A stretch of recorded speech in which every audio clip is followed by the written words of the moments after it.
Hello and welcome to Ivy Times TV. I'm Sally Turner, joined here today with Diane Cashin, author of Why You Didn't Get the Job.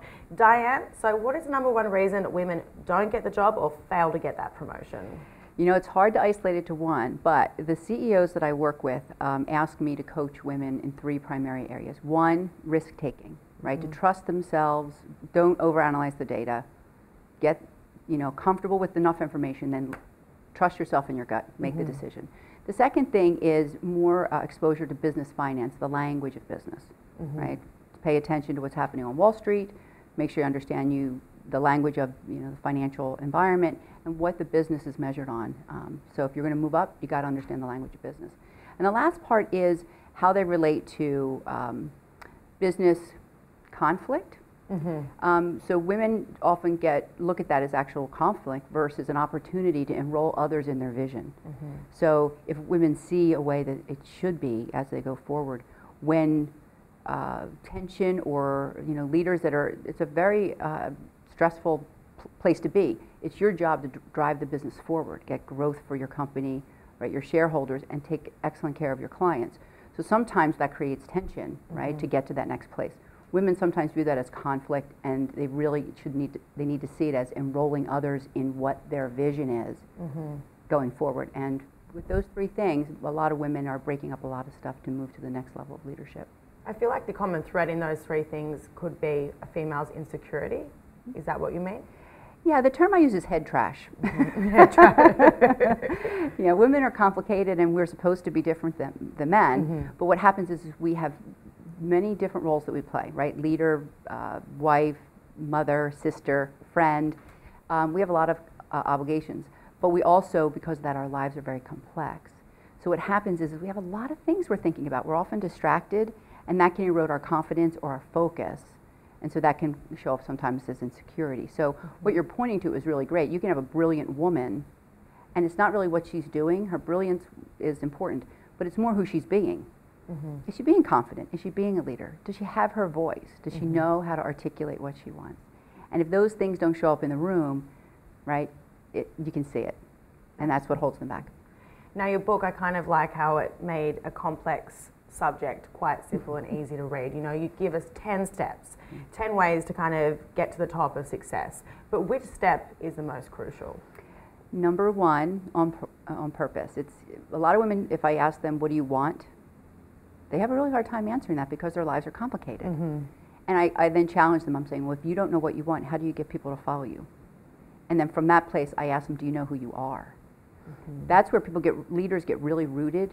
So no matter what happens in business, if they know who they are and what they want and what their guiding principles are, their core compass, if you will, it doesn't matter. The economy, things may change, right? Clients may come or go, but they're strongly rooted. And I think a lot of women are missing that part because, again, they're distracted with so many other things in their life.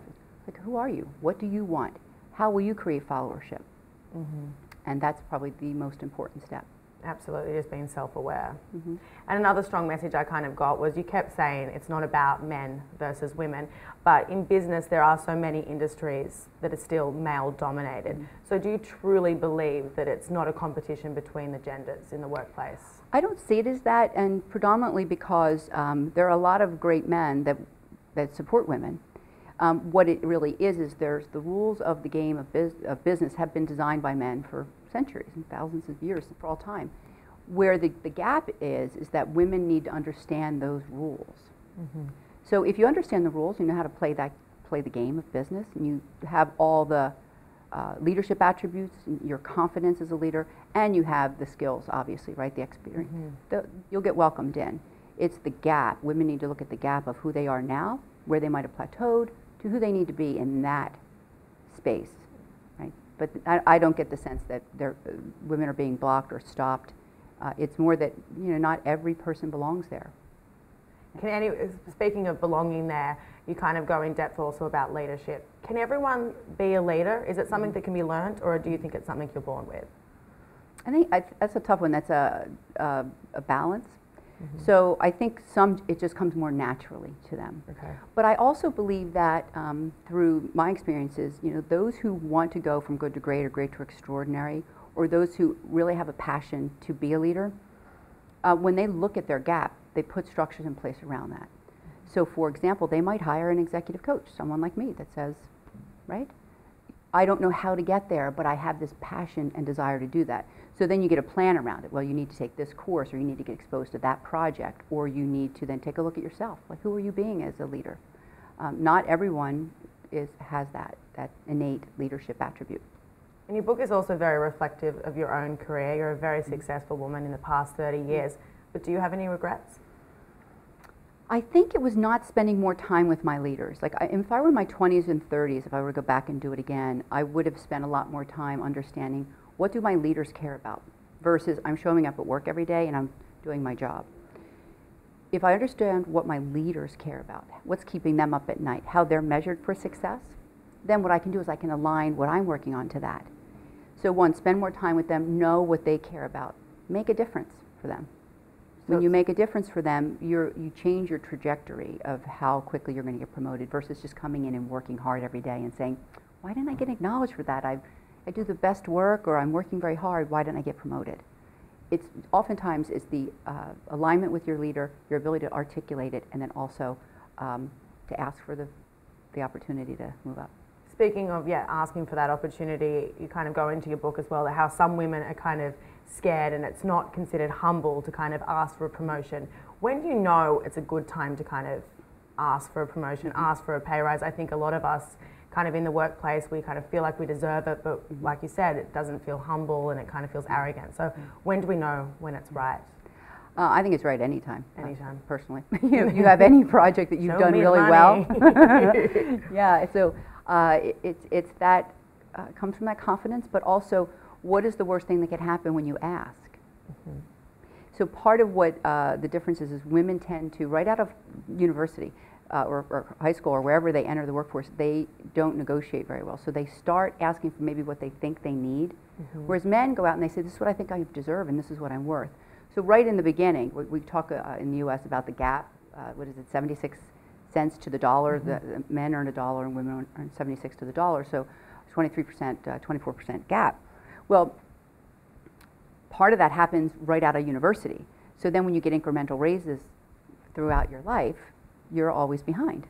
And then women take time off, they have children, and they come in and out of the workforce. By the time women retire, they're so much further behind. So part of what I talk to women about is, whatever you think you need, add 20, 25% to that and go ask for that as your raise. That'll get you close to what you deserve. But also make sure that you have the compelling reason, like, this is the value I brought to the business, this is the growth, this is what I did to make a difference, this is what I did to, impress a client, or the project was successful. And say, I think I'm worth being in this range. What woman inspires you? Well, I'm in the DC area, so I love the women in politics. I love, Hillary Clinton, Condoleezza Rice. I love Marilyn Hewitt at Lockheed Martin. She's running the largest defense contractor in the United States, and she's a woman. I'm especially excited about Marissa Mayer being so young and still having children. I think that's the women that are coming into leadership now will change the culture a bit at the top level, right? So the dynamics of the male-dominated structure, right? Remember the rules of the game. I think they'll start changing now to say, look, we're better together, right? So if we change a few of these nuances of the culture, and we accept that women are supposed to be different, right? Instead of women trying to force themselves to be like men, let's both, embrace our uniqueness, and let's have the conversation from that place. And I think these women leaders are setting the trend and tone for that, and I think corporate culture will start to change and we'll see more women. Speaking of that culture changing, do you really think that women can have it all? They can be the wife, the mother, the CEO, and do it all successfully while maintaining what you say, putting yourself first? It takes a shift for us, right? Yes, they can. But here's what I invite women to look at is, don't let it be on someone else's terms. Don't let them decide what having it all is. You get to decide that. So for me, for example, I decided I wanted to have it all by having my own company, right? So I went out and created that. I didn't, finish that journey in corporate America, right? Fortune 500. I looked at it and said, what do I want? Well, I want quality of life. I want time with friends and family. I want to make this kind of income, right? I want to make this difference in the world. This is my purpose and my goals. How do I do that? So it was my plan that I got to run, and I do feel like I have it all. Some people are trying to create that saying in corporate America, and it's like, it may not be the coat that fits, but for some people it will be. Yeah, so everyone gets to define it on their terms. Wow, Yeah. incredible. So finally, we kind of seen the role of women evolve not only in the home, in the workplace, in business, but what is the biggest challenge in 2013 facing women today? 2013, well, I tend to think it's balancing, the economic recovery. A lot of women are bread earners in their families. It's trying to find that balance again.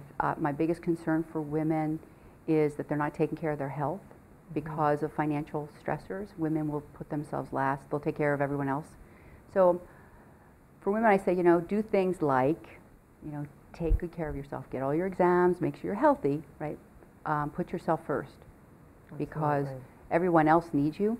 And if you're not doing that, you're depleted. You don't have a lot to give. But I don't want women getting sick or because we're more of an emotionally based, than most men are, that it puts them in harm's way of becoming sick. 2013 should be the year of me first and my health and well-being. Yeah, and that'll show up as leader, mother, and friend. And I love that. 2013, putting yourself first. Putting yourself first. Thank you, Diane. Thanks for coming in. Thank you for having me.